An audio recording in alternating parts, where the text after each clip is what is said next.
Good morning. All right, so we're going to do something a little bit different today. We are not going to be starting lesson 14 until we come back after we get finished with this break that we have coming up with the end of the term and Martin Luther King Day. So we are going to do some reviewing of lesson 12, or excuse me, lesson 12. Yes, we're not going to move on to 13 until after we come back and start quarter 3. So you will need to have paper and pencil because you don't have a copy of this. You'll also need to have your value discs ready to go. Hopefully you have those. And we're going to work through these problems here in just a minute. And I'm going to do the first one for you or with you together, and then you are going to be responsible for the next 7 problems. See if I can get those up a little bit more clear. There's problem number 2. You'll notice that I have 2 on each page. You don't have to do it that way, but problem number 2 that you will need to complete on your own. Problem 3, which is 54, take away 32. And problem 4, which is 94, take away 36. And with each problem, make sure you're doing the same number bond that I have. So it doesn't matter which direction that number bond goes, it's still going to be the same. Problem number 5 is 62, take away 31. Problem number 6 is 44, take away 38. Problem 7 is 62, take away 47. Notice I've changed the direction of my number bond, whole, part, part. And number 8 is 34, take away 29, with your exit ticket being these 2 problems, 88, take away 38, and I do want to see the number bonds on both of these problems as well as the vertical form. And our number 10 is 52, take away 19. 52, take away 19. Don't forget your number bonds. Don't forget your vertical form. Please use your value discs. Please use your value discs on all of these problems, my friends, and I will be demonstrating that here in just a moment. All right, so let me just point out before I get too much farther, before I start that tomorrow will still be a school day, and you will not have a formal lesson, but would like you to take this time to practice your 36's facts. If you still have 36's sheets at your house, that would be fantastic. We would like you to do a couple of those. You should be timing yourself for 5 minutes and seeing if you can get all of those answers on both sides in 5 minutes or less. The goal is to do it in 5 minutes or less 3 times in a row, front and back, without any boo-boos or mistakes. If you don't, perhaps you could work on flashcards, or you could write these down and practice them at home. But knowing these addition and subtraction facts will help make the things that we're doing in class right now much easier for you. I'd also like to have you redo the sprint from lesson 2, or excuse me, from unit module 2, lesson 7. You may or may not have access to that at this point, so I'm going to put it up so you can see the problems that I would like you to do. You probably have to pause the video and write those down. And then also I would like you to do the B-side. So that is what your assignment is for Tuesday of this week. There will not be, as I said, a formal lesson. We will start lesson 13 when we come back after Martin Luther King Day. So that's the information that you need for those. And now let's take just a moment together and do the first problem, which is 64, take away 38. I'm going to start with my number bond, and I'm going to remember that 64 is my whole, and I'm going to write 64 in the whole position and identify it as my whole. 38 is one of my parts. It's part of the number 64. It's the part that we know, and we are looking for the unknown or the missing part, okay? And I am going to remind you about one of Miss Mulder's favorite things, which is to do bibbidi bobbidi boo. Bibbidi bobbidi boo. This is important to remember that 64 take away 38 will give you the missing part, or 64 take away this missing part would give you 38, or if I added my part plus part, I would get back to my whole. I like that bibbidi bobbidi boo. I think that's a great way to go. All right, so let's go ahead and get things set up now that I know what my whole is and what my part is. I'm going to set up my vertical form with 64, and I'm taking away 38, being careful to make sure that my 3 tens are lined up under my 6 tens and that my 8 ones are lined up under my 4 ones with my equal sign. Now the first thing that I want to do is I want to take a really close look at my whole, and I'm going to use my magnifying glass to do that. And when I'm taking a good look at 64, it would be so helpful if I'm representing that with my value discs, which I pretty much insist that you do on every problem for the next little while. We've been doing it all last week, and we're going to continue doing it this week. So count with me. How many tens do I have? There are 6, 10, 20, 30, 40, 50. I'm going to get those all nice and straight so you can read them. 50, and coming down to my next row, which is 60.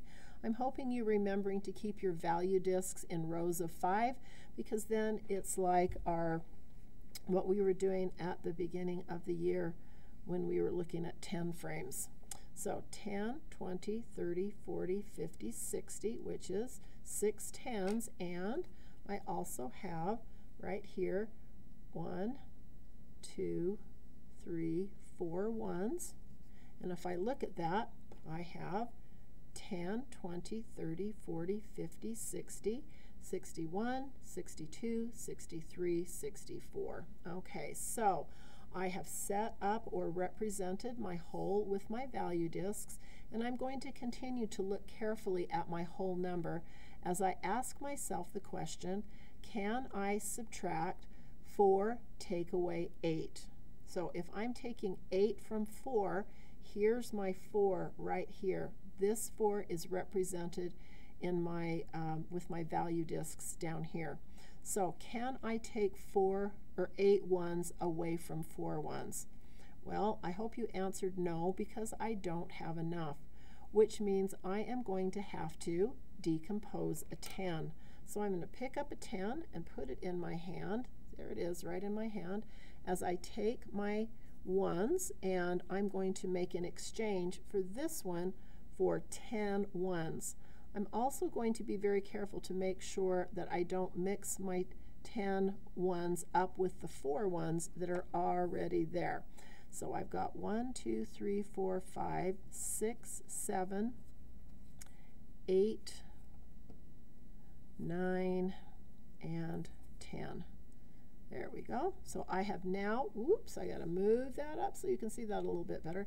So I have now exchanged this value disc of 10 for 10 ones. So I'm going to set that off to the side so that I don't get it mixed up. Now I want to just double check that I still have the same value in my whole that I did when I started. So let's count that and be certain that that's what we have. It's 10, 20, 30, 40, 50, 51, 52, 53, 54, 55, 56, 57, 58, 59, 60, 61, 62, 63, 64. I did not change the value of my whole.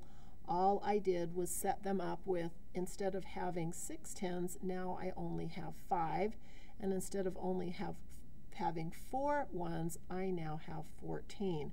Now because I have made that, I've decomposed that 10 or unbundled a 10 or exchanged the 10, I am going to now have to record what I did down here with my model with my vertical equation. So I started off with 6, and now I only have not 6 tens anymore, but 1, 2, 3, 4, 5 tens. I need to record those 5 tens so that I know how many tens I'm working with in my tens column.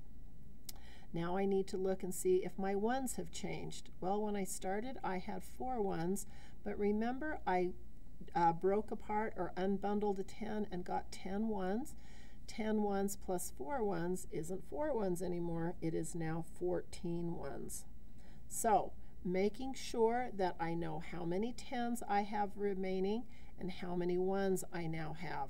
So all we did was decompose a 10 and exchange 1 10 for 10 ones. Now I can ask the question again. Can I subtract 14, take away 8, or take 8 from 14? Well, I think I can do that, so I am now going to count off, taking out 8. 1, 2, 3, 4, 5, 6, 7, 8. And I am going to now look and see what I have left after I have taken those 8 out. After I have taken those 8 out, I can see that I have 1, 2, 3, 4, 5, 6 left, and I'm going to record that in my vertical equation. Now, I've done everything I need to do with my 1s, but I still have to deal with my 10s. I see that I have 5 10s, and I've recorded that. 5 10s take away 3 10s, or 3 10s out of 5. So I am now going to remove 10, 20, 30, or 3 10s. There they are. 1, 2, 3. I'm going to move them off, and I'm going to see that now I have 2 10s that are remaining. I can see that my missing part in my number bond and also in my horizontal equation is going to be 26. Okay, 26 and 26. 64 take away 38 equals 26. 64 take away 38 equals 26. 64 take away 38 equals 26. So now that I am done with that, I need to make sure that I have all 3 parts completed, and I can move on to problem number 2. Now, one thing that I do want to remind you of that we talked about in our Zoom meeting on Friday with Mrs. Mulder is you don't always have to decompose a number. If there is enough 1s to begin with, you will not need to be decomposing. And I'm going to give you a little hint that there are several problems that you are going to be practicing from number 2 to number 8 that will be ones that you do not need to decompose. So if you don't have to decompose a number, then don't do it. And I would be especially careful about that on your exit ticket today. So I'm going to tell you now to pause the video and go back and complete these problems. And I'll be back in a few minutes, and you can look at the solutions to each one of those. Of course, not to the exit ticket, but to everything else. All right, so go ahead, pause the video, and work the next problems. Problem number 2, problem number 3, and 4.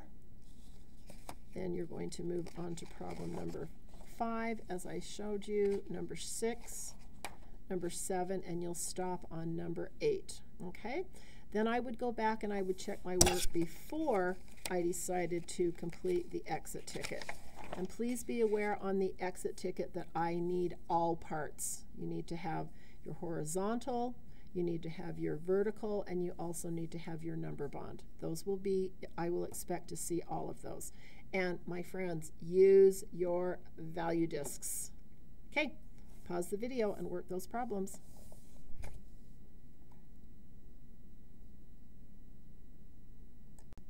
Okay, are you back?